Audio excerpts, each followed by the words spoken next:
Hello, my name is JC Howard, and I chose option A for my oral midterm exam for ethics, and it's regarding moral relativism. So, why are people so attracted to relativism?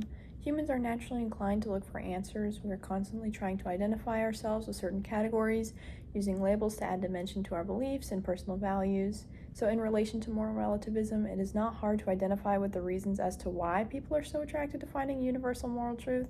It pertains to laws, the foundation of society, culture, manner, and everyday life. Although it becomes hard to include every person into an objective moral truth, as everyone is different with their own needs, so it gets complicated fast. It's a multifaceted topic that has layers of complications, which is just the reasons as to why it's so attractive. It provokes thought and controversy while also trying to find a universal truth that all of us can follow. But with trying to identify these universal truths, there also comes complications, hypotheticals, and alternative circumstances.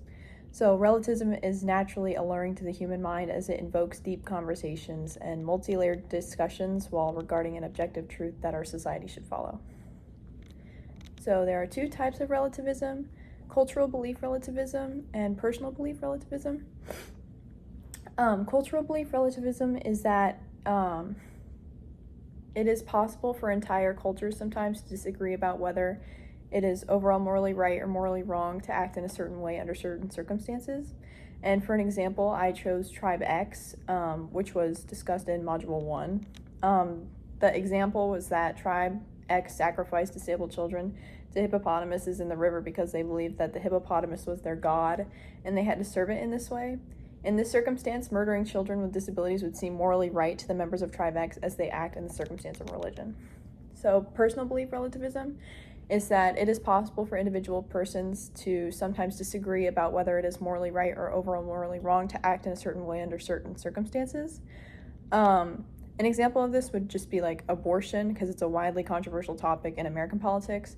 And abortion is a prime example of personal belief relativism because a person's position on this topic is personal, that is influenced by the people around them, their environment, and the media interpretation that they consume. So, why is moral relativism a self-defeating contradiction? Finding relative truth is close to impossible. An example used in Module 2 uses the statement, "Thou shalt not kill," to exemplify the complications of moral relativity.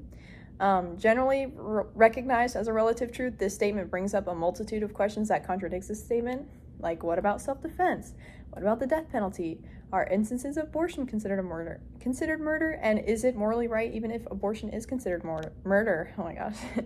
What about cultural sacrifices, war? Why is it morally right to kill somebody generally perceived as the enemy and not someone on the street? So this is why relative truth is difficult and self-contradicting. As soon as a relative truth is mentioned, it spirals into exceptions and circumstances that would allow for something to be morally right when under other circumstances it would be morally wrong. So, as stated in the module, if thou shalt not kill, as rewritten as the circumstances become subjective, denying the possibility as this truth to be relative. Circumstances can be any possible hypothetical situation in which something happened and somebody committed homicide. However, people will not agree on a relative list of circumstances as their own personal beliefs will impede on their moral compass.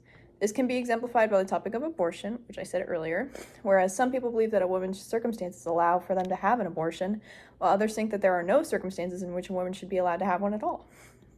And then another implication on how relative truth is self-contradicting is the idea itself. If truth is relative, then the idea of relative truth is also relative, meaning that in certain situations, truth is not relative, which could technically be true, as there are certain absolute truths, such as impending death and being born as a product of a man and a woman, but the idea of moral relativism is a self-contradicting rabbit hole. So, why is each version of relativism practically problematic? Cultural relativism is practically problematic because, again, referring back to the Tribe X example, how is murder morally right under the protection of cultural belief, and how are we morally wrong if we were to allow this tribe to practice their belief? But would impeding on their cultural beliefs be morally wrong for society to do? And how would this cultural exception affect the law? So I'm going to pronounce this very badly. I'm not going to be able to pronounce this right. Lukimu Favalu A versus the city of Hialeah is a landmark Supreme Court case in which the Supreme Court ruled that sacrificing animals with religious intentions was lawfully allowed. So, Could this hypothetically be expanded to homicide? And would it be morally wrong to do so? So it's just like people in different cultures view things differently as people who are not a part of that culture. So that also related back to the tribe X example. And then how personal relativism is practically problematic. Thinking back to politics, everyone's personal beliefs are different. This makes coming to conclusions in politics and society difficult as people think differently on what is morally right and wrong. So it's like the spiral of what people believe is different, so we're never going to come to a certain conclusion on what we think is right and wrong. Sorry, I went over time, but thank you for listening.